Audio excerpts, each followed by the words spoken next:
வேணியா இங்கே நிக்கணும்.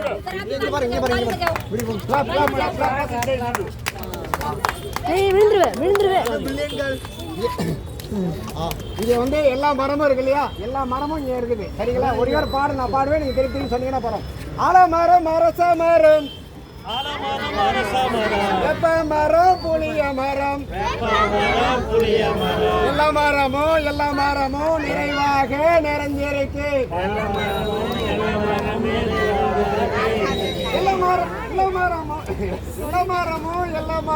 நிறைவாக நிறைஞ்சிருக்கு.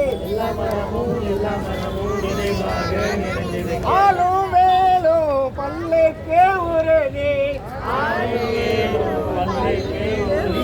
நாலு ரெண்டும் சொல்லுக்கு உறுதி.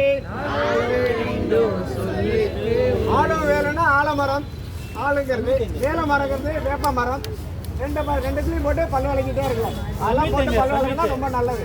அது மாதிரி 4ம் 2ங்கிறது 4 அடியாருங்கிறது 4 வரியில இருக்கு. அதுவும் இங்கே இருக்குது. திருக்குறள் 2 வரி இருக்குல்ல.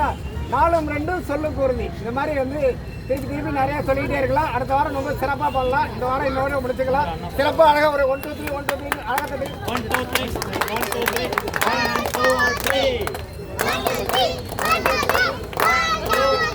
ஆலமரத்தை பற்றி சொல்லு.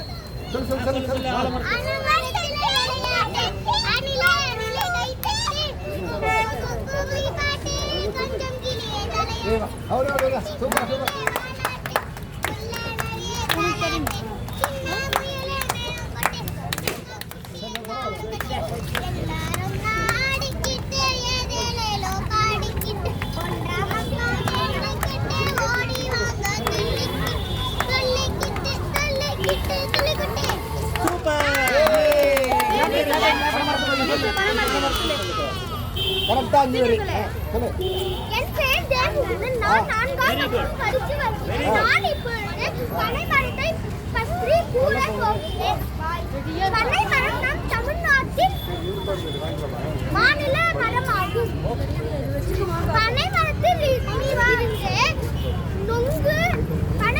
இருந்து கிடைக்கும் நுங்கு, பனம்பழம், பனங்கிழங்கு ஆகியவை உணவாக பயன்படுகின்றன. பரம்பரையா பாதுகாத்த பனைமரத்தை பயிரிட்டு பாதுகாப்போம்.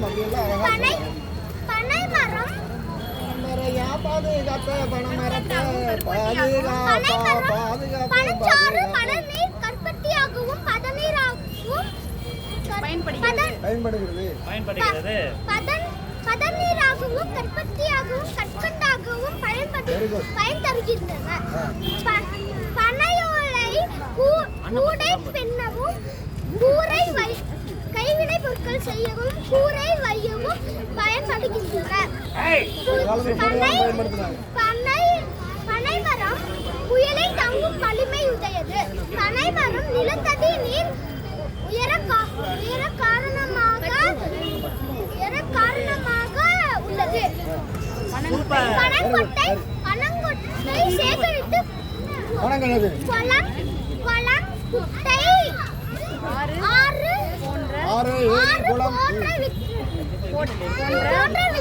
இடங்களில் கரையோரங்களில் ஊன்றி பாதுகாக்கலாம். சூப்பர்.